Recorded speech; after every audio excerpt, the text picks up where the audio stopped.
Subscribe now. Press the bell icon.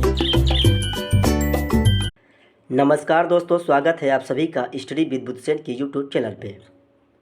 तो दोस्तों, हम यहाँ देखेंगे सौर मंडल के अति महत्वपूर्ण प्रश्नों को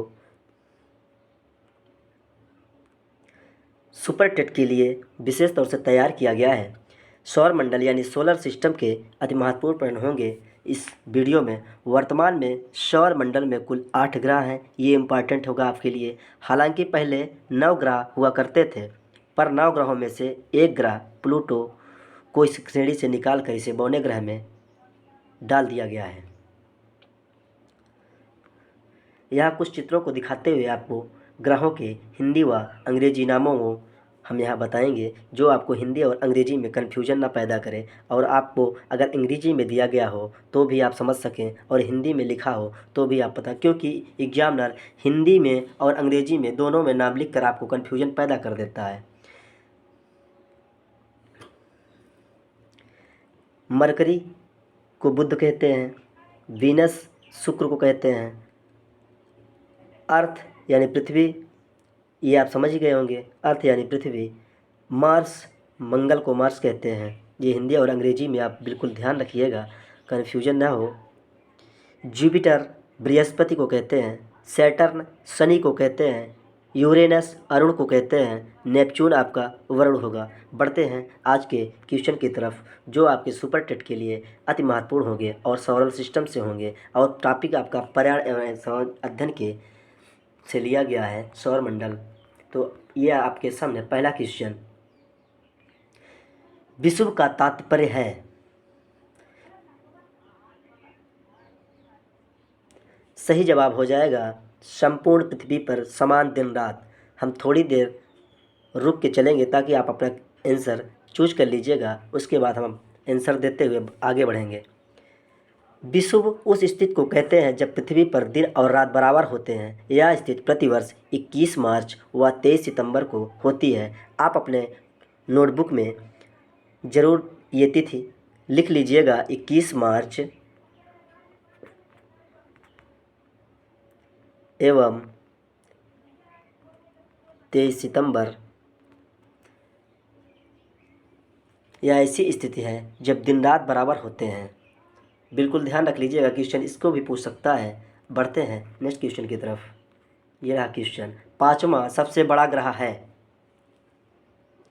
पाँचवा सबसे बड़ा ग्रह है कुछ समय आपको देते हैं ऑप्शन चूज करने के लिए, उसके बाद हम आपको सही जवाब की तरफ ले चलते हैं। सही जवाब हो जाएगा पृथ्वी। पृथ्वी सौर मंडल का 5वां सबसे बड़ा ग्रह है। इसे नीला ग्रह भी कहा जाता है। नोट डाउन कर लीजिएगा अपने कॉपी में, इसे नीला ग्रह भी कहा जाता है। पढ़ते हैं अगले क्वेश्चन की तरफ। कुछ समय देता हूं मैं आपको ऑप्शन चुनने के लिए, उसके बाद ही ऑप्शन को देखते हैं। ये अगला प्रश्न, निम्न में से कौन सा आंतरिक ग्रह नहीं है? समय पूरा होता है आपका अब। सही जवाब हो जाएगा आपका बृहस्पति। आंतरिक ग्रह वह होते हैं, समझ लीजिए, कुछ परिभाषाओं को देख लीजिएगा। आंतरिक ग्रह वह होते हैं जिनकी स्थिति बृहस्पति तथा सूर्य के बीच होती है। बुध, शुक्र, पृथ्वी और मंगल आंतरिक ग्रहों के श्रेणी में आते हैं। बृहस्पति बाह्य ग्रह होता है। यहाँ आपसे पूछा गया था निम्न में से कौन सा आंतरिक ग्रह नहीं है, जबकि आपका बुध, शुक्र, पृथ्वी और मंगल आंतरिक ग्रहों की श्रेणी में आते हैं, इसलिए यह आपका डी आंसर होगा। बढ़ते हैं अगले क्वेश्चन की तरफ। सौर मंडल में तीसरा ग्रह कहा जाता है।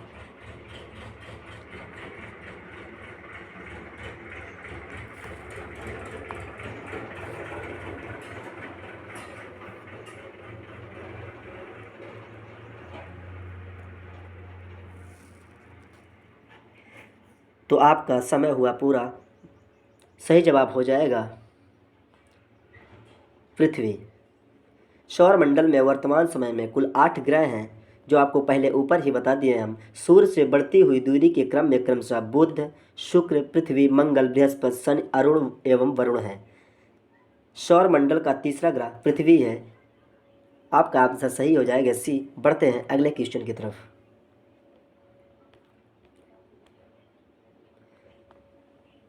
निम्नलिखित में से ग्रहों का कौन सा संयोजन गैसीय ग्रह कहलाता है?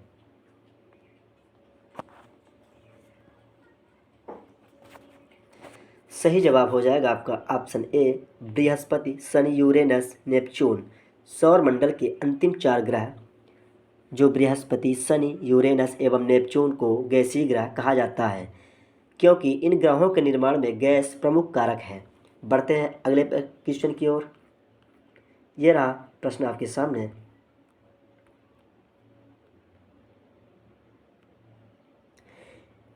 नीचे दिया गया आरेख दिन विशेष पर पृथ्वी की स्थिति को दर्शाता है। ए, बी, सी, डी तथा ई पृथ्वी पर स्थितियां हैं। कौन सी स्थिति में दिन का प्रकाश सबसे ज़्यादा घंटों तक रहेगा?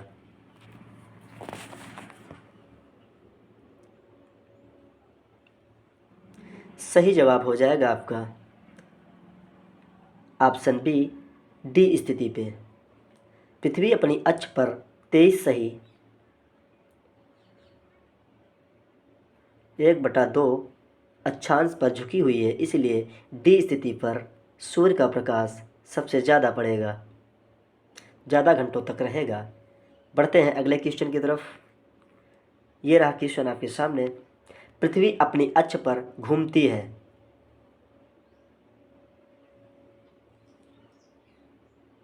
उम्मीद करता हूँ आप अब तक अपना आंसर चुन चुके होंगे। सही जवाब होगा पश्चिम से पूर्व की ओर। पृथ्वी अपनी अक्ष पर पश्चिम से पूर्व की ओर घूमती है। पृथ्वी का अपने अक्ष पर घूमना पृथ्वी का घूर्णन गति कहा जाता है। पृथ्वी अपनी अक्ष पर 24 घंटे में एक पूरा चक्कर लगा लेती है। बढ़ते हैं अगले क्वेश्चन की तरफ। 21 मार्च और 23 सितंबर को पूरी पृथ्वी पर दिन और रात बराबर होते हैं, इसका कारण है?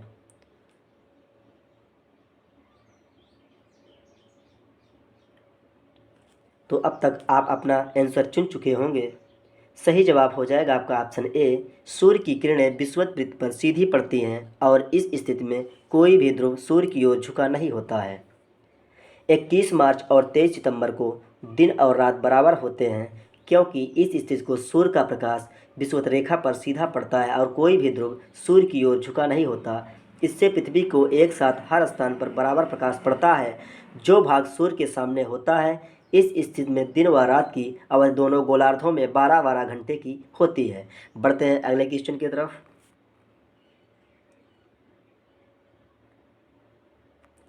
पृथ्वी से चंद्रमा का केवल एक ही भाग दिखाई पड़ता है, क्योंकि? क्वेश्चन थोड़ा लंबे लंबे हैं, आपके एग्जाम में ऐसे ही पूछे जाते हैं, तो आप अपनी प्रैक्टिस को बिल्कुल बरकरार बनाइएगा और रोज़ाना एक टेस्ट लगाइएगा। हम आपको ऐसे ही वीडियो प्रोवाइड कराएंगे जो आपके हर सिलेबस से सुपर टेट के लिए रोज़ाना एक वीडियो आपको देंगे।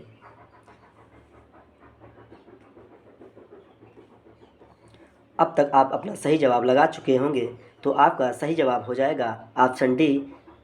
चंद्रमा पृथ्वी का एक चक्कर पूरा करने में जितना समय लेता है, उतना ही समय अपने अक्ष पर एक चक्कर पूरा करने में लेता है।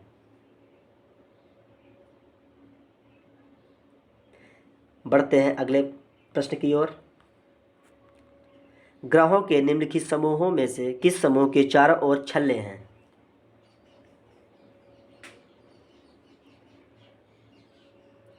सही जवाब हो जाएगा आपका option D Shani, Brihaspati, Uranus. सौर मंडल में उपस्थित 3 ग्रह बृहस्पति, शनि एवं अरुण या यूरेनस कह लीजिए कि चारों ओर धूल कणों एवं गैसों के घेरे या छल्ले पाए जाते हैं। बढ़ते हैं अगले प्रश्न की तरफ। निम्नलिखित में से कौन सी पृथ्वी दिन की परिभाषा है?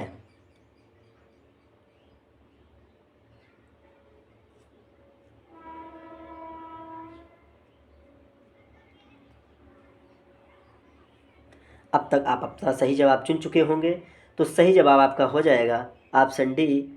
पृथ्वी का अपने अक्ष पर एक चक्कर पूरा करने में लगा समय, उस समय को पृथ्वी दिन कहा जाता है। पृथ्वी के अक्ष पर लगभग 24 घंटे में एक पूरा चक्कर लगती है। पृथ्वी को अपने अक्ष पर घूमने की गति परिभ्रमण या घूर्णन कहते हैं। बढ़ते हैं अगले क्वेश्चन की तरफ। पृथ्वी के सबसे निकटतम खगोलीय पिंड है। अब तक आप अपना सही जवाब चुन चुके होंगे, तो सही जवाब हो जाएगा चंद्रमा। पृथ्वी के सबसे निकट खगोलीय पिंड चंद्रमा है। चंद्रमा पृथ्वी का एकमात्र उपग्रह है, जबकि सूर्य पृथ्वी के सबसे नज़दीक का ग्रह है। चंद्रमा की पृथ्वी से दूरी 3,84,403 किलोमीटर है। नोट डाउन कर लीजिएगा इसे अपने कॉपी में। और सूर्य की दूरी पृथ्वी से 4 करोड़ किलोमीटर है। बढ़ते हैं अगले क्वेश्चन की तरफ। सूर्य के चारों ओर किसी उपग्रह का मार्ग कहलाता है इसका।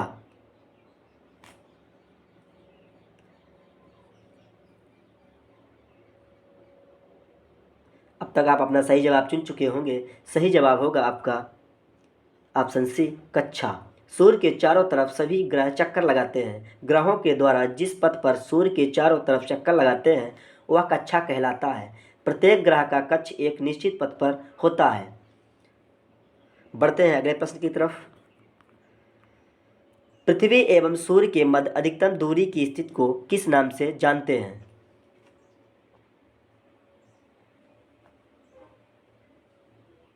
जो एक्स्ट्रा फैक्ट्स हम आपको दे रहे हैं उसे आप अपनी कॉपी में नोट डाउन जरूर कर लीजिएगा, ताकि आपका सोलर सिस्टम से जो भी क्वेश्चन पूछा जाए बिल्कुल आप उसका हूबहू आंसर आपको बिल्कुल मिल जाए। प्रश्न कैसा भी हो लेकिन आंसर आपको ज़रूर पता हो जाएगा। तो आप अब तक आप इस प्रश्न का जवाब चुन चुके होंगे। पृथ्वी एवं सूर्य के मध्य अधिकतम दूरी की स्थिति को किस नाम से जानते हैं? तो सही जवाब हो जाएगा ऑप्शन बी, अपसौर। 4 जुलाई को पृथ्वी सूर्य से अधिकतम दूरी पर स्थित होती है। यह घटना अपसौर कहलाती है। तथा 3 जनवरी को पृथ्वी सूर्य से निकटतम दूरी पर स्थित होती है। यह घटना उपसौर कहलाती है। अपसौर यानी एपेलियन और उपसौर पेरिहेलियन, ये दोनों हिंदी और अंग्रेजी नाम है। बढ़ते हैं अगले प्रश्न की तरफ। ये रहा प्रश्न आपके सामने। निम्नलिखित ग्रहों में वह कौन सा है जिसका कोई उपग्रह नहीं है? तो अब तक आप अपना सही जवाब चुन चुके होंगे। सही जवाब होगा ऑप्शन डी, बुध। सौर मंडल में बुध एवं शुक्र 2 ऐसे ग्रह हैं जिनका कोई उपग्रह नहीं है। बुध शुक्र का सबसे निकटतम ग्रह है। सूर्य से निकटवर्ती दूसरा ग्रह शुक्र है। पृथ्वी का एकमात्र उपग्रह चंद्रमा है, जबकि सौर मंडल में सर्वाधिक उपग्रह कुल 67 बृहस्पति के हैं। मंगल ग्रह के 2 उपग्रह डीमोस और फोबोस हैं।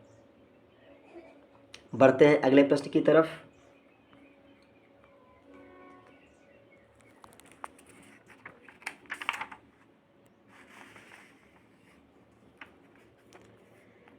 पुच्छल तारे की पूंछ की दिशा सदैव होती है। सौरमंडल का ये लास्ट क्वेश्चन है। इसी के साथ आपके सौरमंडल के अति महत्वपूर्ण प्रश्न को हमने करा दिए हैं, जो आपके एग्जाम के दृष्टि से अति हेल्पफुल होंगे। तो अब तक आप अपना सही जवाब चुन चुके होंगे।